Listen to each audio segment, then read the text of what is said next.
सभी का स्वागत है अपने YouTube चैनल में। दोस्तों, उम्मीद करते हैं कि आप सब ठीक होंगे, स्वस्थ होंगे, मस्त होंगे। तो चलिए बिना समय जाए कि हम अपने टॉपिक पर ध्यान देते हैं। आज का हमारा टॉपिक है दिशा और दूरी, अभ्यास 3। दिशा और दूरी का अभ्यास 3 है।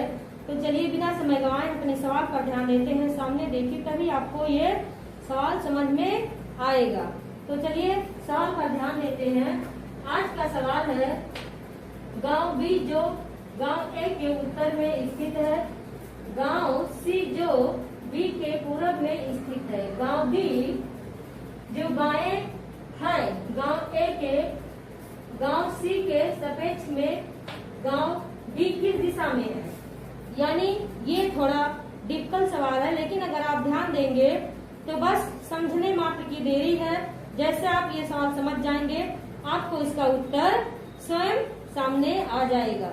तो चलिए बिना समय गंवाए आप सामने देखिए और सवाल ध्यान से देखिए, समझ में आ जाएगा। तो सबसे पहले हम अपनी 4 दिशाएं बनाते हैं, उत्तर, पूरब, दक्षिण और पश्चिम। लेकिन यहाँ 4 दिशाएं से काम नहीं चलेगी, हमें 8 दिशाएं बनानी पड़ेगी। ये हमारी 8 दिशाएं हो गई। ये हो गया उत्तर पश्चिम, ये है उत्तर पूरब, ये है दक्षिण पूरब, और ये है दक्षिण पश्चिम कहो या दक्षिण पश्चिम कहो, या पश्चिम दक्षिण या दक्षिण पश्चिम। तो ये है दक्षिण पश्चिम। ये हमारी 8 दिशाएं हैं। तो क्या सवाल कह रहा है, ध्यान दीजिए कि कैसे ये सवाल लगेगा। तो सवाल कह रहा है, गांव बी जो गांव ए के उत्तर में है। यानी कैसे, गांव बी जो गांव ए के उत्तर में स्थित है।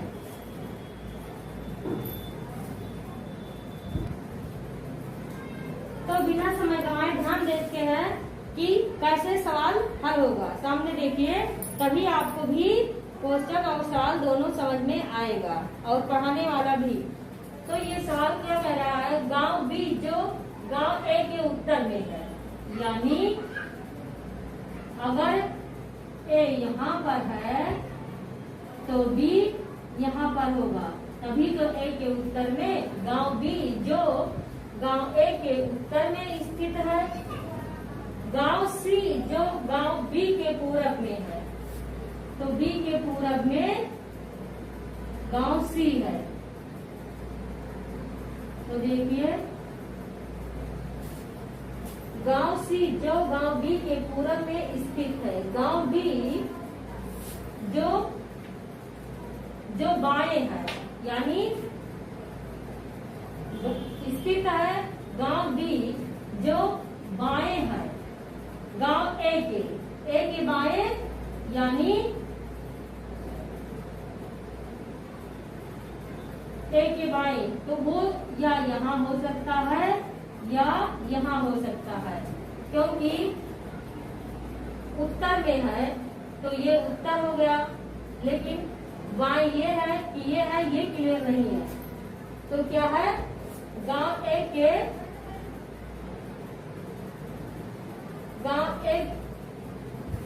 गांव बी जो बाएं है गांव ए के, गांव सी के सापेक्ष में गांव डी किस दिशा में है।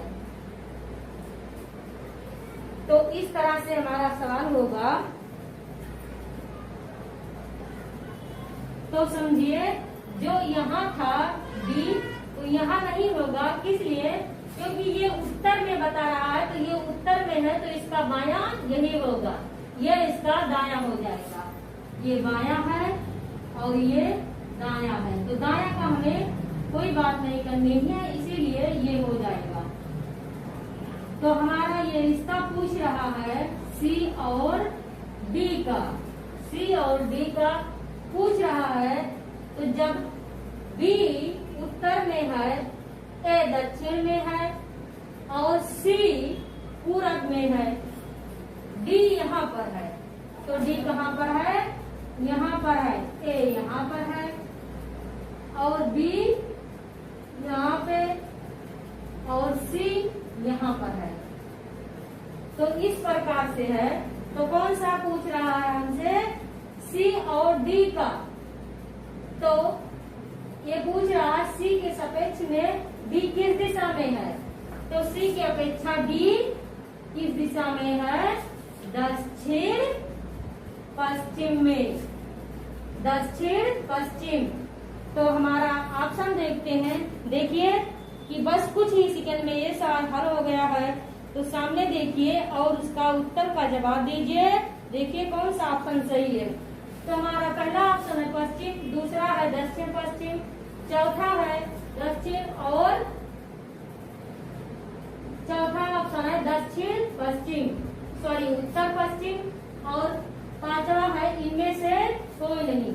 तो हमारा सवाल क्या है, दक्षिण पश्चिम कहो या दक्षिण पश्चिम कहो या फिर पश्चिम दक्षिण कहो।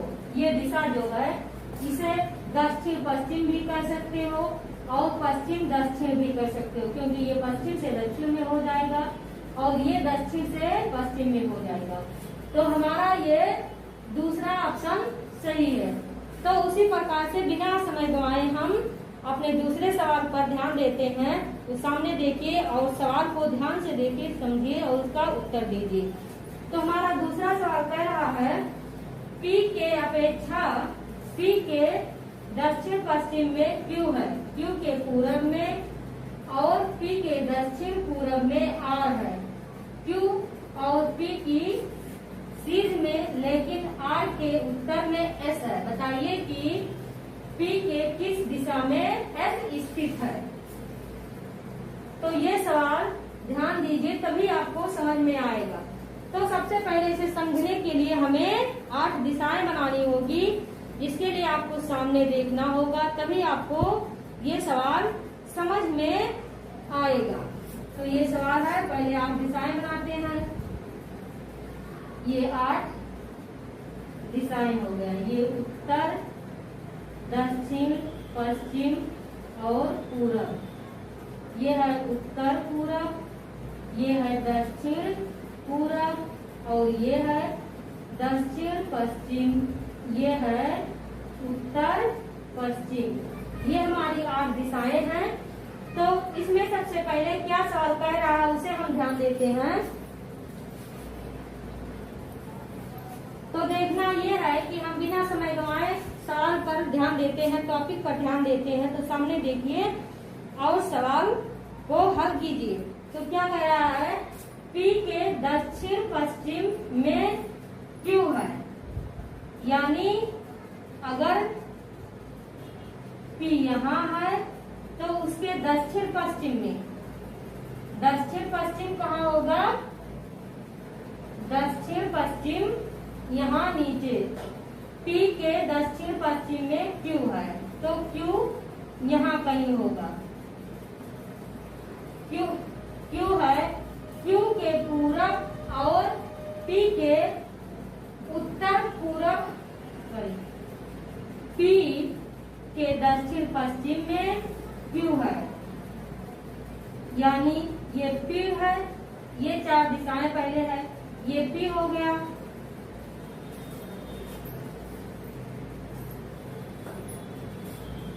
ये P है और ये Q इसके दक्षिण पश्चिम में हो गया, दक्षिण और पश्चिम Q हो गया।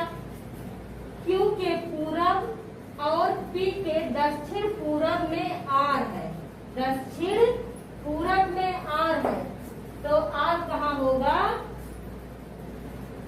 सीधे ये लकीर इस तरह बनेगा और R यहाँ होगा, R यहाँ एक लकीर इस टाइप बनेगी। तो ये Q हो गया दक्षिण पश्चिम में, ये इसके दक्षिण पश्चिम में Q हो गया, दक्षिण पश्चिम दक्षिण पूरब में Q है। तो देखिए दक्षिण पूरब में Q हो गया, R हो गया।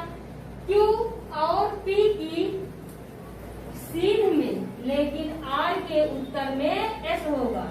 तो देखिए क्यू और पी के सीध ऐसा है, आर के सीध में है, लेकिन आर के सीध उत्तर में ऐसा है। तो उत्तर में हो गया। बताइए कि पी के किस दिशा में एस स्थित है। तो क्या सवाल कह रहा है, देखिए ध्यान से, एक बार फिर से ध्यान से सवाल देख लीजिए, जिससे आपको समझ में आ जाए। सामने देखिए और सवाल को समझिए। सवाल क्या कह रहा है, पी के दक्षिण पश्चिम में क्यू है। तो दक्षिण पश्चिम में क्यू हो गया। क्यू के पूरब और पी के दक्षिण पूरब में आर है। तो देखिए क्यू के पूरब और पी के दक्षिण पूरब में आर है। क्यू और पी की सीध में, लेकिन आर के उत्तर में एस है। तो देखिए क्यू और पी की सीध में, आर के उत्तर में एस है। बताइए कि पी के किस दिशा में एस स्थित है। क्या कह रहा है, पी के किस दिशा में एस स्थित है। तो देखिए ये पश्चिम है, ये पूरब, ये उत्तर और ये दक्षिण। तो अगर पी यहाँ है तो ये तिरछा पूछ रहा है, तो किस में है, उत्तर पूरब। तो हमारा पहला ऑप्शन है पूरब, दूसरा है उत्तर पूरब, तीसरा है उत्तर, चौथा है दक्षिण पश्चिम और पांचवा है इनमें से कोई नहीं।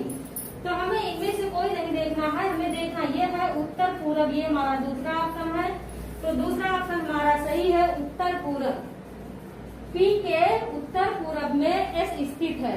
तो दोस्तों आज का हमारा टॉपिक यही समाप्त होता है। अगर आपको वीडियो पसंद आई है तो प्लीज लाइक, शेयर और सब्सक्राइब कीजिए, ज्यादा से ज्यादा शेयर कीजिए। हमारे साथ बने रहने के लिए धन्यवाद।